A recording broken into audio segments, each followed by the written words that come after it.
Dice Samuel García, periodista, quien hoy nos favorece acompañándonos en Uno TV Noticias. Ese circo sí me gusta, porque ahí no están tan payasos.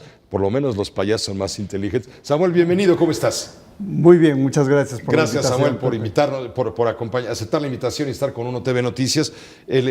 Samuel García es un periodista, economista, experto en estos temas del mundo de las finanzas, en fin. Él es colaborador muy importante, director de un portal de internet que se llama arenapublica.com, pero ha transitado por una gran cantidad de diarios y revistas y medios de comunicación en México. Samuel, ¿cómo ves este asunto, la desindexación, qué palabra tan extraña, no me gusta, del salario mínimo? ¿Realmente es importante o es un fuego de artificio del PRD porque fue el partido promotor? Sí, bueno, sí es importante, Pepe, y gracias otra vez por la invitación. Es importante el que se desligue el concepto de salario mínimo de una cantidad enorme, miles, como acabamos de escuchar, de trámites, de todo orden, desde los municipios. 2.400 trámites. Así es, así es. Si tú te divorcias y la mujer te exige un pago, el juez dice, pues le tiene que pagar tantos salarios mínimos. Así es. Si te multan, te pasas un alto o te pasas de copas, como los señores senadores que mostraron lo del derrame. En fin.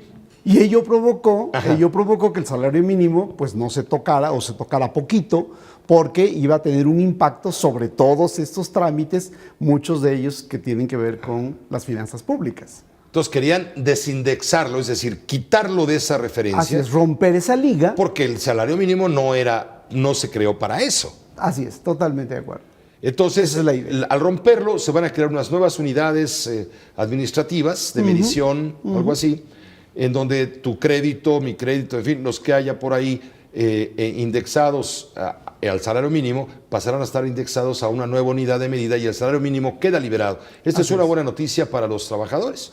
Yo creo que en general sí es una buena noticia, más allá de los detalles que se han discutido todos estos días, creo que es una buena noticia. Ahora el salario mínimo tendrá que moverse en el campo de la productividad, donde siempre debió haber estado, y no atado a este campo de la reglamentación, digamos, de los organismos públicos. Hoy queda, el salario mínimo está tasado en toda la República a 70 pesos con 20 centavos, así es, si no me equivoco. Sí, sí, sí. Las UMAS o las unidades nuevas que se van a crear tendrán que formularse a partir de esta equivalencia. Van a estar en 70.10, pero el salario mínimo puede empezar a ascender. Así es, puede empezar a ascender en su propio carril. Sí. E insisto, de acuerdo a la productividad de cada uno de los sectores de la economía. Incluso. Y el que tenga créditos indexados al salario mínimo, etcétera, pues ya va a estar más tranquilo, porque ya quedan con las UMAS, adiós salario mínimo, ojalá de veras retribuya el trabajo, como dice la Constitución, que garantice una vida digna, ¿no? Y las sumas seguirán siendo para sumar créditos y este tipo de cosas, penas que ya van a disponer los jueces. Ese es un capítulo importante, pero hoy se ha producido otro asunto que realmente es por el cual te hemos invitado esta noche con uno. Gracias. El Banco de México ha anunciado que va a extender la subasta de dólares hasta el 29 de enero de 2016.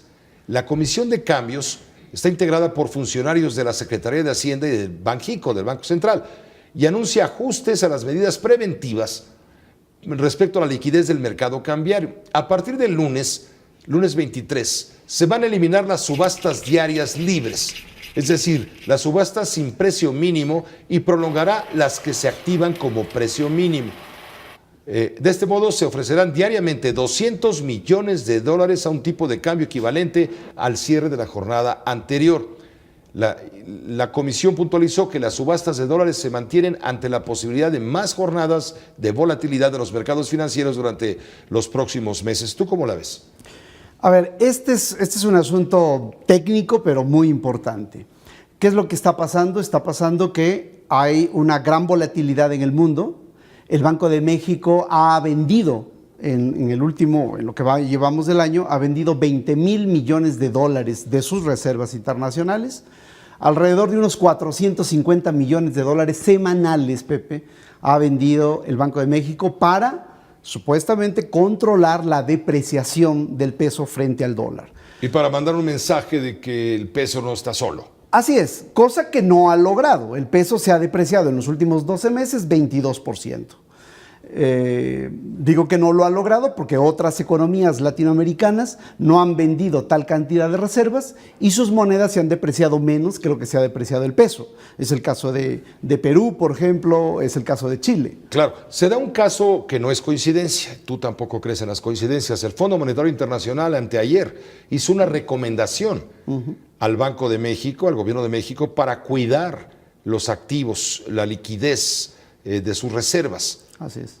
Así es. Entonces México está siguiendo una recomendación del Fondo Monetario. Así es, recomendación que efectivamente es una recomendación. Yo diría que es un poquito más que recomendación, Pepe.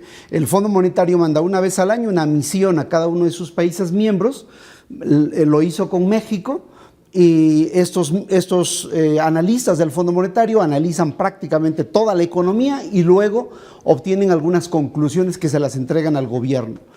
Y una de las recomendaciones, como tú bien dices, es no deben seguir gastando reservas internacionales para fortalecer el peso mexicano, sobre todo en momentos en donde las volatilidades cambiarias no son tan importantes. Esa es una recomendación. La recomendación viene porque al Fondo Monetario le preocupa que el Banco Central haya perdido 20,000 millones de dólares de reservas. Hay que decir una cosa. Nos parece mucho dinero que el Banco de México tenga en sus reservas 173,000 millones de dólares ahora. Sin embargo, esto alcanza para 5 meses de importaciones mexicanas. Perú tiene 62,000 millones de dólares de reservas, pero le alcanza para 20 meses de importaciones.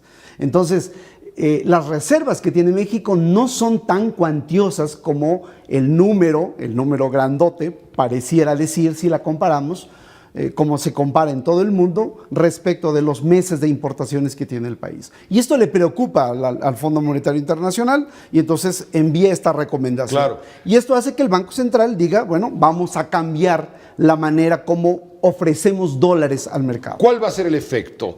Que nuestra cotización con respecto al dólar ya no va a estar tan protegida y podría haber nuevamente un ataque al peso que vienen, ya sabemos, de fuera, pero también de adentro. Sí, claro. Lo que va a ocurrir es que ahora el Banco Central no va a intervenir de manera permanente como lo venía haciendo, sino que va a intervenir cada vez que el peso se deprecia 1% o incluso va a intervenir cuando se deprecia 1.5% diario. Entonces hay una intervención adicional. Es decir, va a seguir vendiendo hasta 400 millones de dólares de manera ocasional. Eso va a ocurrir a partir del próximo lunes y hasta enero próximo. Ahora, hay preocupación porque mucha gente adquirimos vehículos, aparatos electrónicos, cosas importadas, las planchas, el horno, microondas, ve todo a saber, y todo se está incrementando, es decir, se está reflejando la falta de fortaleza del peso frente a los embates de los mercados, se está viendo como una debilidad y nos va a pegar, ahí ya es inflacionario. Bueno, tocas un tema muy sensible. El Banco Central ha dicho que no ha habido efectos inflacionarios por causa de la devaluación. Y tenemos la devaluación más baja, y este es un punto muy importante, Pepe, tenemos la inflación más baja de la historia, 2.48% anual, con una depreciación del 22% en los últimos 12 meses. Eso pocos economistas lo acaban de explicar y el Banco de México tampoco lo ha podido explicar bien a bien. Lo que es cierto es que hay una inflación contenida y lo podemos ver en el índice de precios al productor, es decir, la inflación de los productores, sí ha estado creciendo y ha estado creciendo 3 veces por arriba de la inflación de los consumidores. Entonces tenemos una inflación contenida que seguramente la tendremos el próximo año, en 2016, seguramente tendremos una mayor inflación y seguramente también en el 2017. Te agradecemos mucho, Samuel, que nos hayas acompañado esta noche con uno y nos hayas ayudado a entender lo que está pasando y la trascendencia que puede llegar a tener acá, mira, en el bolsillo. Muchas gracias a ti, Pedro. Gracias. Un placer. Samuel García, periodista experto en temas de economía y de asuntos financieros.